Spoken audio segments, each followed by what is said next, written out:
does it mean to be a founder? What does it mean to take a dream, to take a thought that's in your heart and to bring it to life?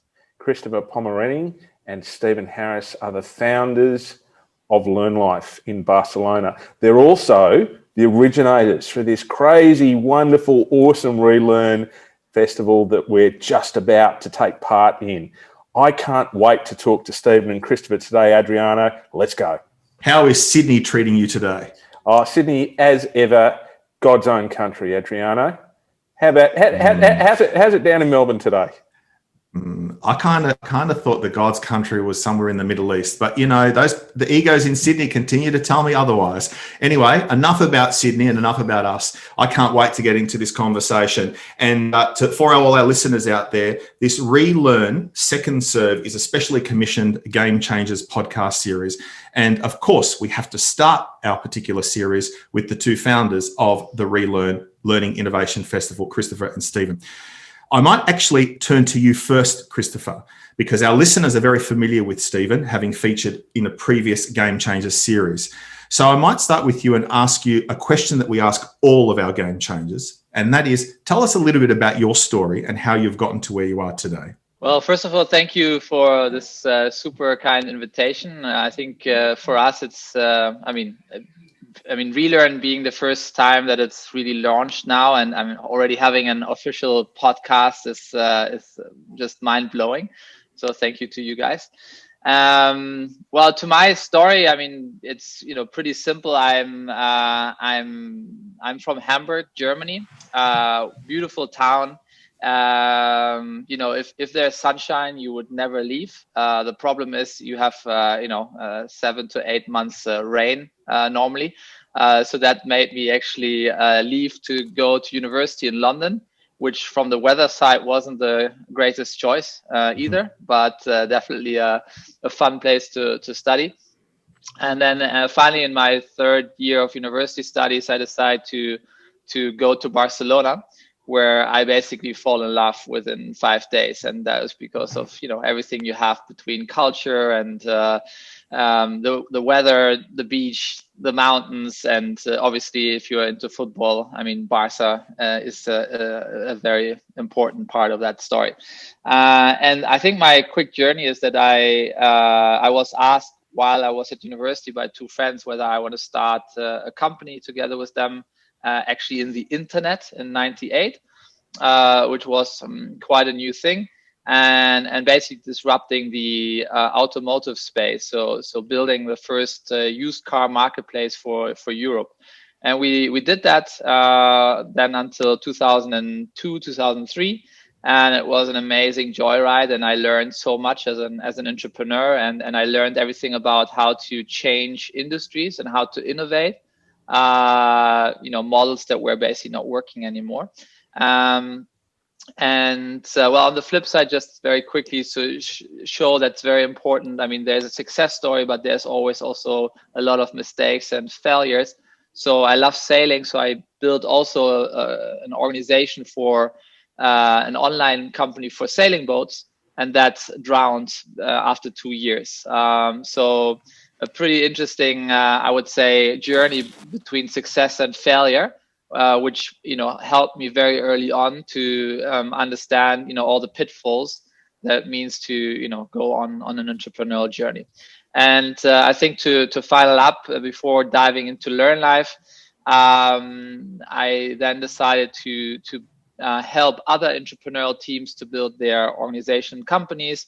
And we built up a venture capital company for entrepreneurs, from entrepreneurs. So really to support them on all these difficult moments in building up organizations. That we did over the last 15 years until my wife and we started to have our first children. So Luca is now 9, Yona is 7, and little Mila turns 2 in 3 weeks.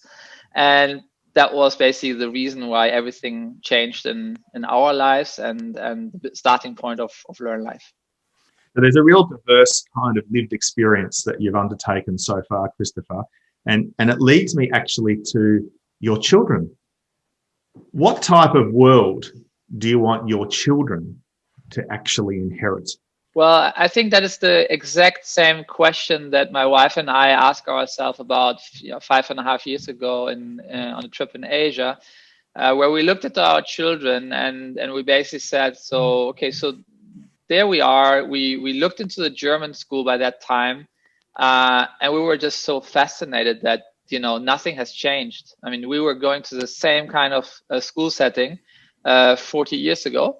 And there's nothing that has changed, and the whole world has changed. So we said, okay, we definitely have to, think about, well, providing an environment, a platform for these next generations, and also for ourselves. I mean, quite honestly, I think, we are one of the biggest right now breakers for the future to happen, because we are all still stuck in our boxes and our mindsets that we were brought up with. So we as parents, we really have to do one of the biggest mind shifts, going forward. And the world that we hope for our children is a world that has a very highly a component of collaboration, of positive relationship, and highly creativity surround us.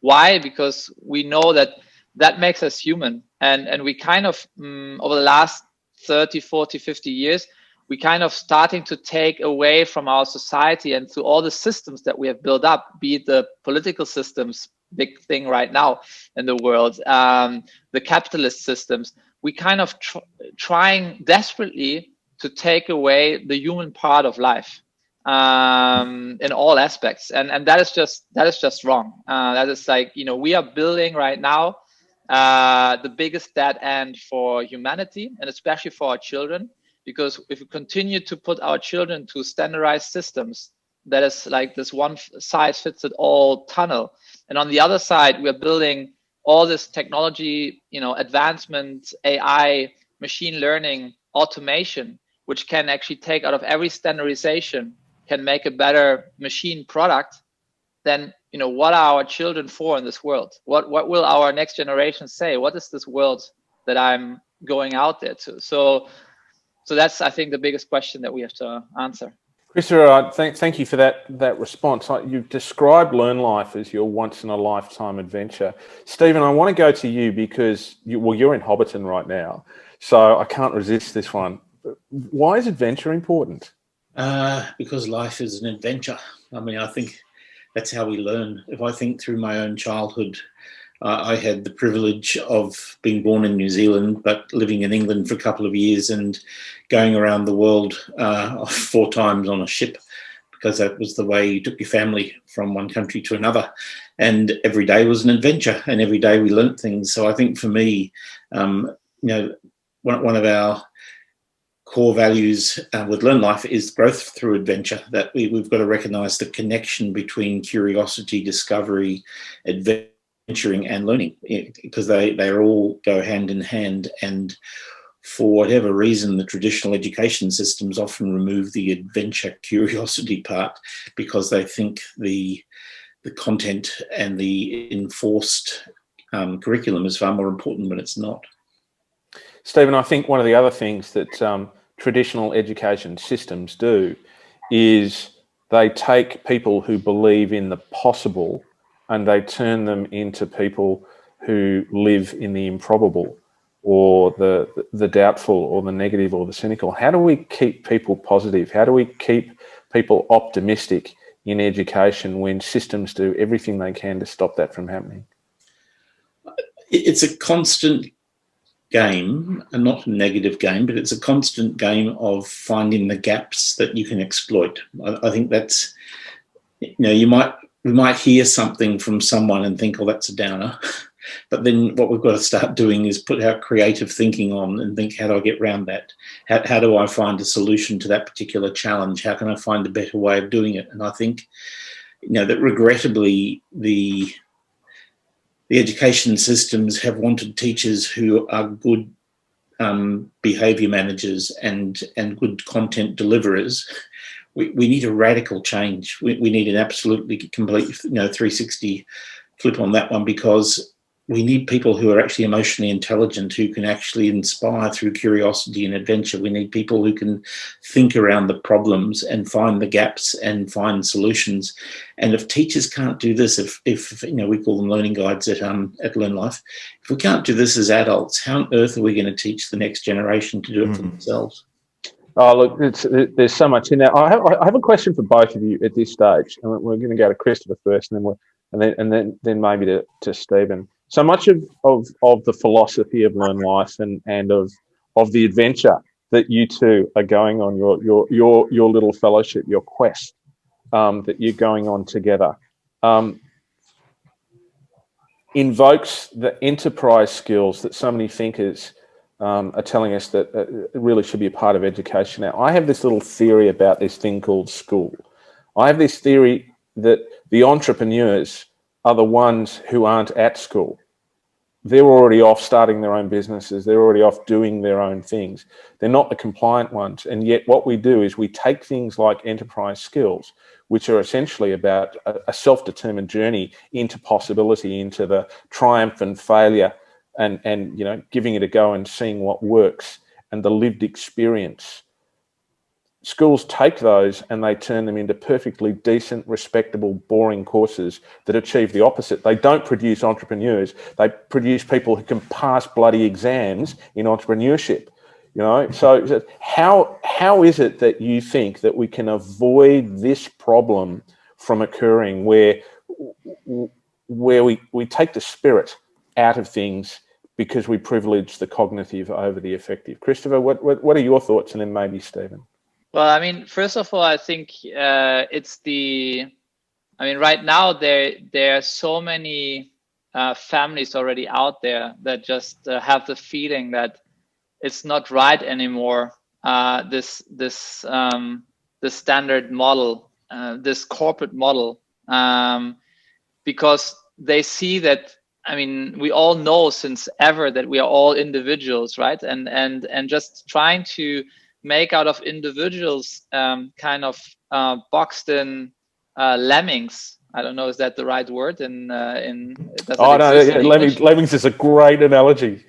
Okay, so you know, why is it that we in the world we have created so much beauty, so much wonderful special locations, and we know how wonderful the diversity is, but then again we are trying 12 years desperately, to create 1.5 billion children at any moment of time to be lemmings.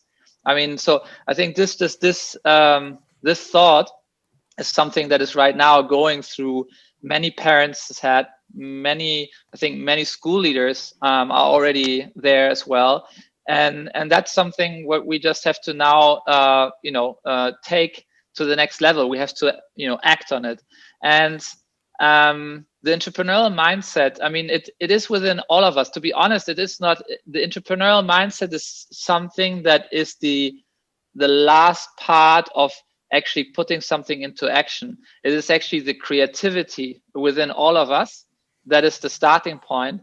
And if we see that we can actually take a creativity to a next level, that we can actually build something around a certain creative thought, then it becomes this last entrepreneurial side that actually delivers something into the world. So I think this combination is something that needs to sit at the heart of every learning environment in the future. Stephen, do you want to jump in there with a response? Yeah, I think we've got to trust each other. We've got to trust. We've got to trust the teachers. We've got to trust the parents. We've got to trust the kids to do something differently, and to not try and put people into a prescribed context, because every context is different. I mean, the pandemic has just shown that dramatically around the entire world, that the variations now between countries and regions is phenomenal in terms of what a life or a daily experience is that even looks like. And as we know, even within Australia, Adriano, your experience in Melbourne has been very, very different from other places in the same country. We've now got to allow people to apply their creative thinking without the constraints of examinations, assessments, all of the things that have falsely been placed there. I mean, I think one of the best things that's actually happened this year is that people have started to look into other people's lives and to understand them more, so that, you know, teachers have understood that the reason why a child hasn't done their task or whatever else has got nothing to do with their IQ or their capacity or their intelligence. It's got everything to do with their life circumstance. You know, are they looking after 3 siblings? Are they earning income? Have they have a part-time job? I think we've got to completely reconfigure the engine, and it's totally. I mean, I'm probably going way off topic here now for a little bit, but it's totally like, you know, having to reinvent a car. You don't keep reinventing the old model and keep making it better. Now a horse became a car. Now we're looking at electric cars. We now need to be coming up with a completely new way of transport that we haven't even considered before. And it's exactly the same with education. We're not going to change it unless we're prepared to individually and collectively and collaboratively challenge the thinking. At one of the first, so at the beginning of, let's say, the journey, we did a lot of research, as you might know. And one time we actually went into a huge exhibition show where 15,000 school kids came for a week, and we basically asked them how their dream school would look like. And then I looked at a group of this typical kids that would try to disturb the others, very very conflictive and so on. And then I sit down with them and I basically ask them, okay, so what makes you to be the way that you are? Why don't you start to also put your dreams down here and be creative and so on? And then they basically said, we come out of a school where our teachers, when we say, I have a dream and I would like to, become an engineer, and go all this way, and then they say that, and the teachers, they told me that I will never have the possibility to do that. I should be rather looking for much more simpler, normal kind of ambitions and dreams in my life. So if we have a system that already, because we put labels onto every child or every person in this world, and through this labeling, we already rob the youngest kids of their dreams. How are we going to be ever able to actually explain to these kids, well, you are the future? Not you're only the future, but you are the builders of the future. And I think that is our responsibility. This is the responsibility of Learn Life, and everything we're doing here all together is to build this platform that the next generation are really this future builders, and they believe in that, and they can really build this next generation of humanity. I actually might now stay with you, Christopher. I want to now shift the conversation to the notion and the significance of place. In 2014, I had the privilege of exploring this great Catalonian city of Barcelona. And what struck me instantly in this city was its commitment to its kind of artistic expression and the kind of creative architectural buildings, the public spaces. And that so much of Barcelona is this dynamic cultural city, proud of its artistic heritage and a kind of colourful way of life. And the one constant, of course, that kind of imbues every surface and maybe even the psyche of Barcelona is the great Antonio Gaudi's work. And when I think about his work, it takes me on this kind of fairy tale, like an Alice in Wonderland type experience or feeling. It's often breathtaking, but while being challenging and challenging our thoughts and pushing boundaries of conventional thinking. It can be whimsical and there's playfulness in there, and it could be downright bizarre. But at the heart of it is this kind of inherent creativity of a freedom of exploration and discovery. What role has your location had on the psyche of Learn Life and its mission going forward? Well, I mean, definitely. Okay, so everybody could say, okay, I lived since 22 years in Barcelona, so that was the obvious choice. But I always said, look, I mean, if there is a better location in the world, then that will be the location. we have such a big mission in front of us to positively change education worldwide, that we will always go where basically this possibility flows as the fastest way possible. So, there was never something to say, we only do this in Barcelona and nowhere else as a starting point. But it happened that within Europe, which has, I think, at least it embraces its diversity, which, many places around the world right now don't do that too much. And then Barcelona being, as you say, this melting pot of creativity and of possibility. And now you mentioned Gaudi, but you can also say, why did Picasso use it for parts of his life? Actually, it was the starting point for Christopher Columbus, to take this entrepreneurial journey. Then again, we can argue like was Christopher Columbus good for this world or not? But that's another question again. But at least like the entrepreneurial mindset started off in Barcelona. You can look into Miro.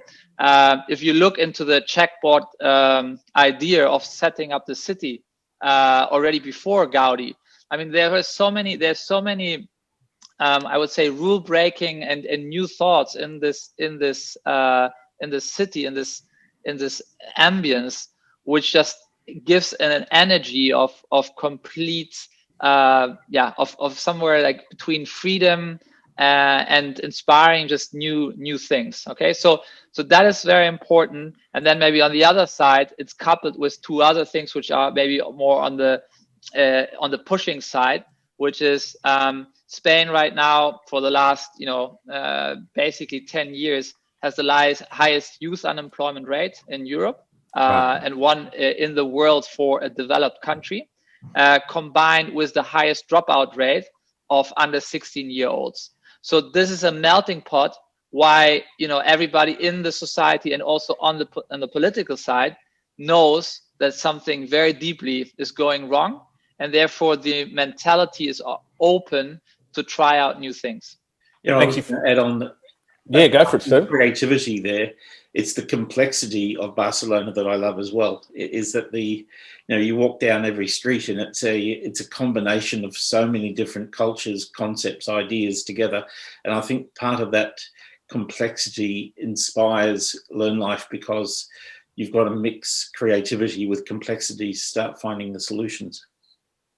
Yeah, it's an interesting one talking about complexity in that way, Stephen. It's human beings are meant to live in complex circumstances, and yet that wrestling between the complex and the simple, and it's part of the delight of the human journey, really, isn't it? One of the things that we've been working on in our research at First Circle and now a School for Tomorrow is looking at the conditions under which a human-centered education might thrive.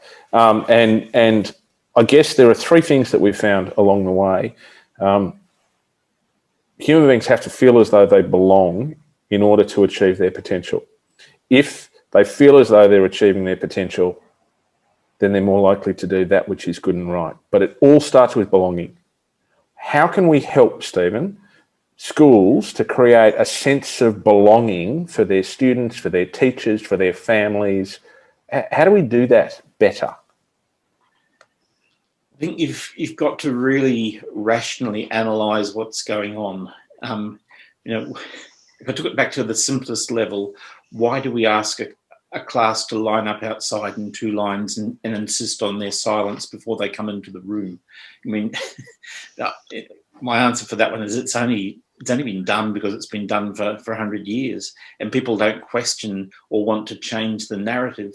I think, for me, when you're thinking about challenging conventions and changing thinking, it just comes down to are we willing to collectively challenge every aspect of what we're doing, so that that core sense of belonging is actually the grassroots of the community. Because if a child doesn't feel safe or secure, and Maslow's stuff, and there's research been around for a long, long time, which tells us this, but then school communities and governments have never prioritized the creation of that sense of belonging. And I think if there's anything that I crave at the moment about, because of the pandemic, is not being with the community that's been created at Learn Life, because it's such a rich sense of belonging, and the kids pick it up immediately. There is no point in moving forward with new learning or with new adventures if you haven't got that relational piece in place. First of all, it's got nothing to do with technology. It's got little to do with ultimately the city that you're in. It's got everything to do with the relationships, and I couldn't agree more that get the sense of belonging in place, and then you start growing all of the components that enable a learner to thrive. And it's got to be very intentional. From a practice point of view, Stephen, often our listeners are really keen to hear from our game changers, not only around their thinking, particularly their divergent thinking, but the practical and actionable ways in which they can make this change, where they can make this shift. Because we know that change is a verb, and this is a moment that we have right now that really requires us. It's almost a crucible moment across the globe, particularly us here in Victoria, how much we've learnt from learning in a pandemic and what can be gained from that experience. Can you share with our listeners a little bit some practical ways in which Learn Life help young people develop the conditions to unlock their inherent possibility? I think, first of all, the creation of a community that doesn't feel like school is critical. You've actually got to then, again, question everything. And it's one of the ironies I found working in Spain, having come from an Australian context, is I can't show pictures of an Australian school with kids in uniform without my Spanish audience immediately thinking Franco and fascism. So I've had to radically rethink, why uniform, and it goes back to colonial history with Great Britain and what happened in Australia going through. I think the practical thing that you've got to do is to then say, okay, if my old thinking was I had 45 minutes or 1 hour to get through this work, you've got to wipe that one out and say, what if I spent 50 minutes of that 1 hour focusing on relationships and knowing each other to inspire 10 minutes of incredible deep passion and learning, which would then spill over into the next hour and 2 hours and 3 hours. That's what you've got to do. You've really got to say, I do throw out the old and I create a new based on the who you're working with. And I think that's the opportunity of Learn Life has been, okay, we can create our own building blocks for what a day looks like, what a schedule looks like over a week, whatever else. But we can also vary it at the drop of a hat. And every other school that I've worked in, the kids come into the school and they have to fit into the timetables, the programs, the courses that are there. We have very intentionally flipped that and said, no, we have to be agile, and the organisation actually has to respond and adjust to every child who comes in to cater for their needs. Yeah, I just want to add a very, for me, a very significant story. So, when we were starting and we were, building everything around the learners, we every day we asked them, so how do you feel, and so on. And then one of the learners who actually, he came in the morning, in the moment that the doors were opening, and we almost had to throw him out in the evenings when we were closing. So I said, so what is this for you? And he said, this is my second home. And then actually he stopped and he said, actually, no, this is my home. And I think, so for him, being there means it's home. It's almost his other family.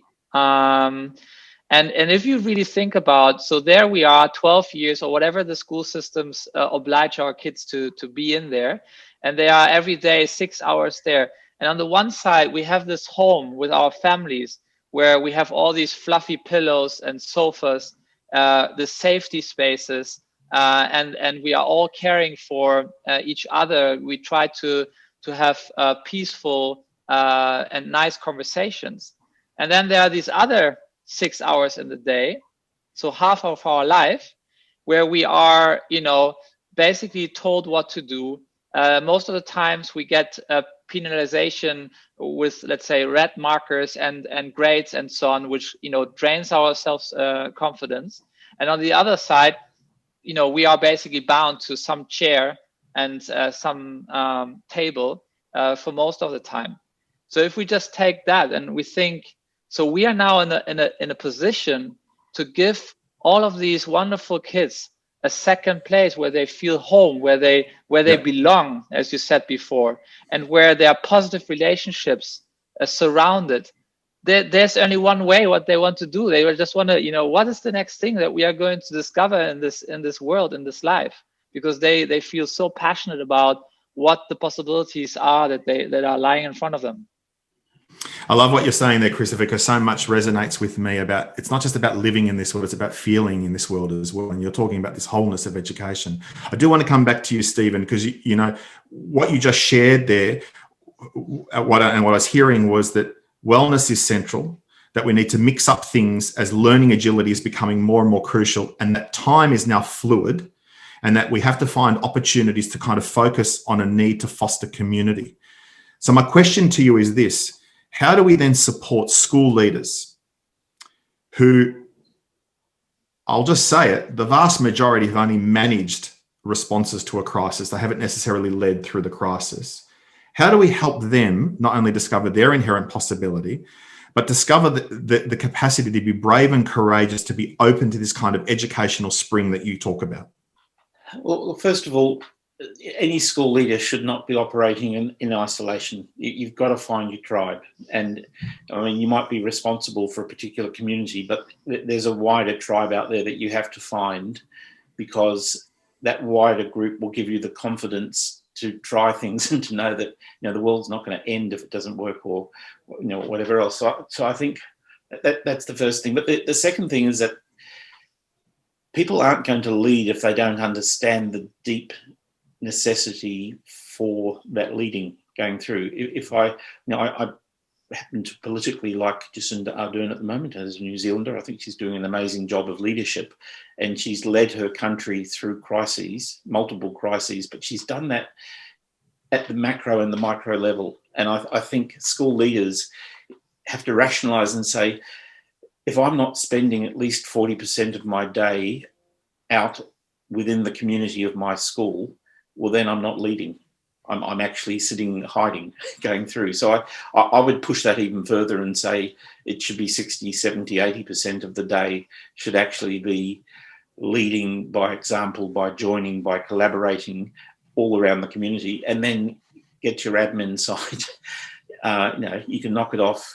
I used to tell people I'm not going to answer emails until 4:30 because I'm too busy leading, I guess. Being present. And I think, again, people need to rationalize their day and say, what's the blockage that's been created? How do I free it up? And the easiest way to free it up is to say, okay, I'm not going to start the day in my office or where I would sit down at my desk. And I perhaps was known as a person that brought hot desking into the school where I was principal and had no office. That used to unsettle people completely. But my office was the entire school, and if I didn't see that, I was doing the wrong thing. Yeah, I can remember as a head of school when I had a policy that said I'd be walking around one period a day out of 6, and people used to think I was odd because what am I out looking for? What am I out trying to find? And for me, it was just about trying to find people to connect to. Bill, we'd agitate that you should be walking around 5 out of the 6, but anyway. Yeah, exactly. But I guess my point about this is that there's a gap between what people can cope with and the freedom to explore, the freedom to play, the freedom to go on adventure, which is really challenging in education, between being safe and taking a risk and doing what others are doing and finding a new way of doing things. It's a very human issue, and I think it's the challenge of leadership in any school. There's another challenge I want to get the response from both of you on, if I can, and that is about purpose, because we believe very much that if you can get people sharing a sense of purpose, then the chances are that how it manifests in the world is going to be much better for the students, for the learners, for everybody concerned. We did a piece of research all around the world, and we asked teachers who were identified as expert teachers to tell us why they did what they did. And on a surface level, it all seemed pretty similar. You know, going to help kids make a difference, et cetera, et cetera, et cetera. But when you started unpicking it, there are actually 6 different motivations that people identified.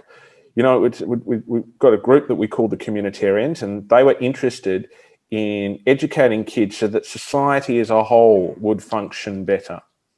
There were what we call balanced teachers who saw all the different pieces of education and said, well, they're all important, so you've got to balance all the different bits. There are foundationalists who saw that there are certain things that are absolutely essential.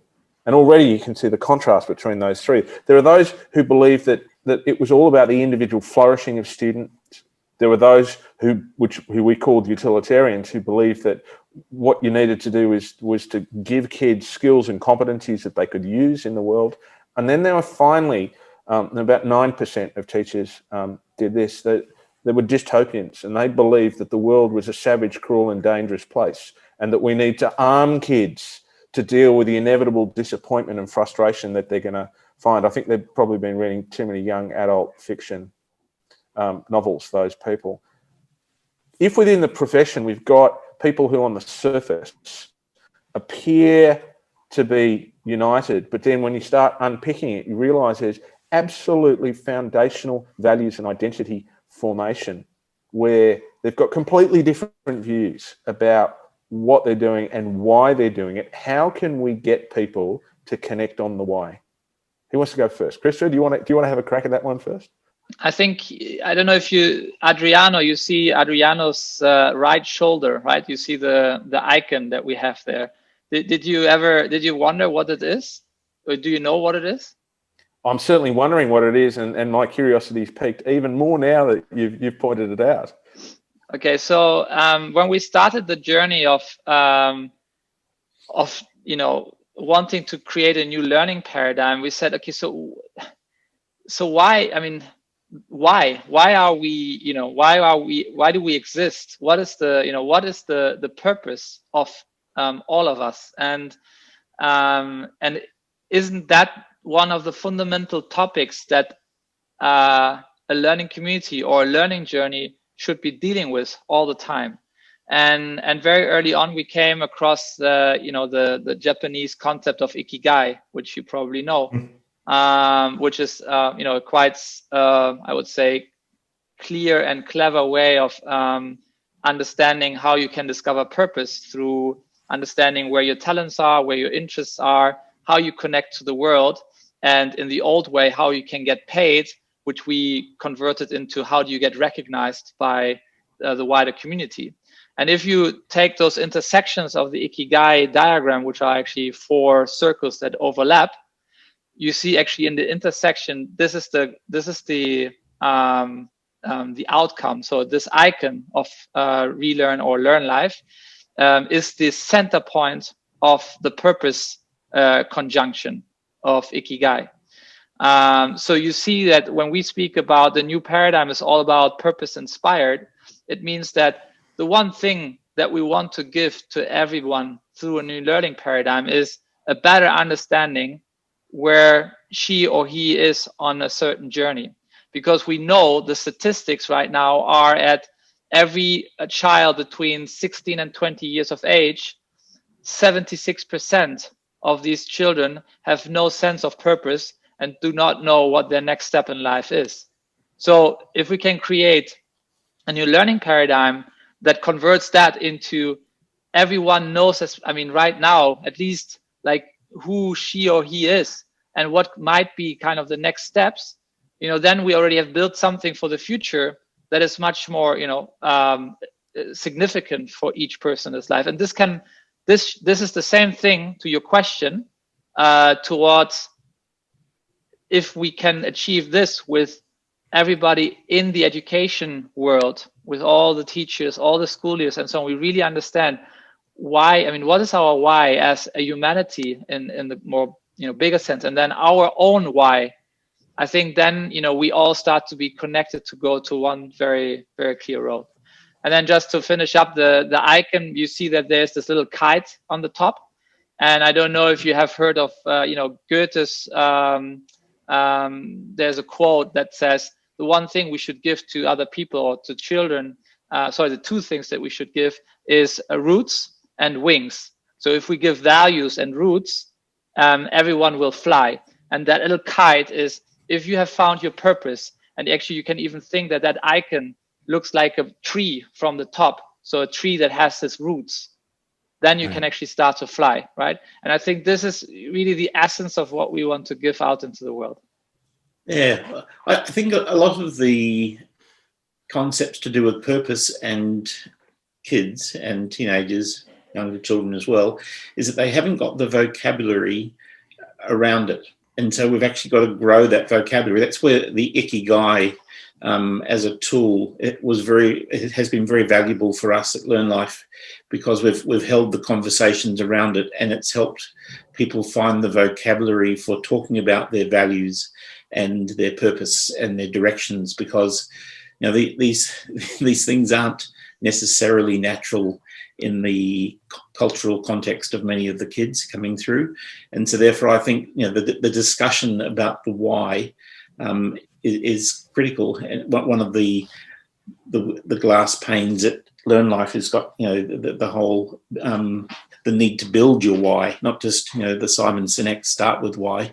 You've then got to grow your why, and that is linked to understanding the terminology of purpose and helping people gain and create their own narrative for themselves. And I think that's a critical part of belonging as well. So it is all intricately tied in together.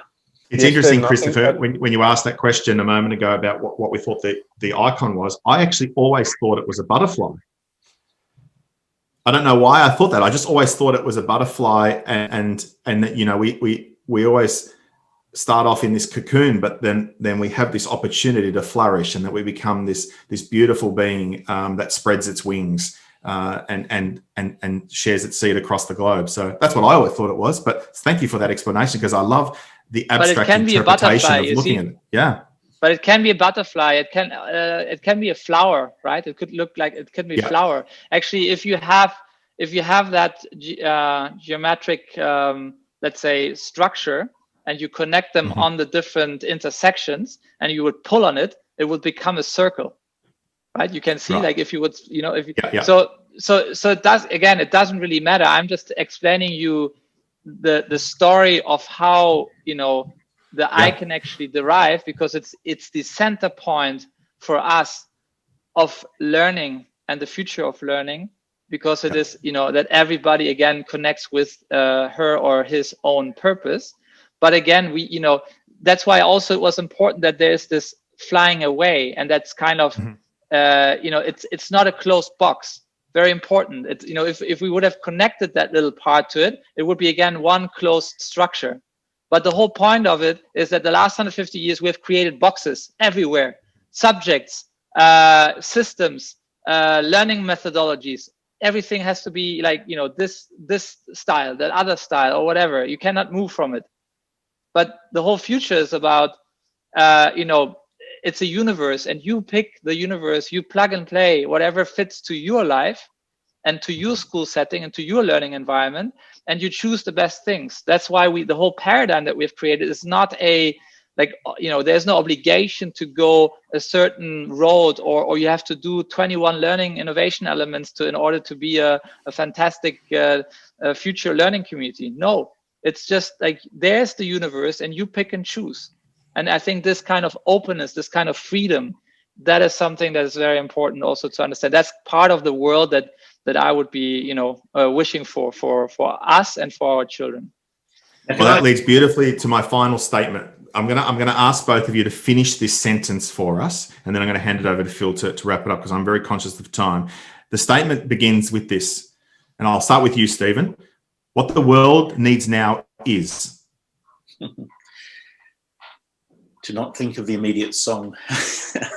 That's true. We actually need to find people who will challenge our thinking. If you're stuck in a school as a leader and you've, over the last decade, chosen people that sound and look like you will never change. I think one of the strengths of Learn Life for me is the diversity of thinking, but the unity of respect. And I think we need to learn how to respect other people's opinions, but we need to then allow those opinions to collide in order to grow something beautiful. And I guess what the world needs now is for individuals to grow their capacity to respect and to find people who will challenge them and grow them personally, and not to sit in a safe little hole where everyone has been the same and doesn't challenge any thinking. Christopher, what about you? What does the world need now?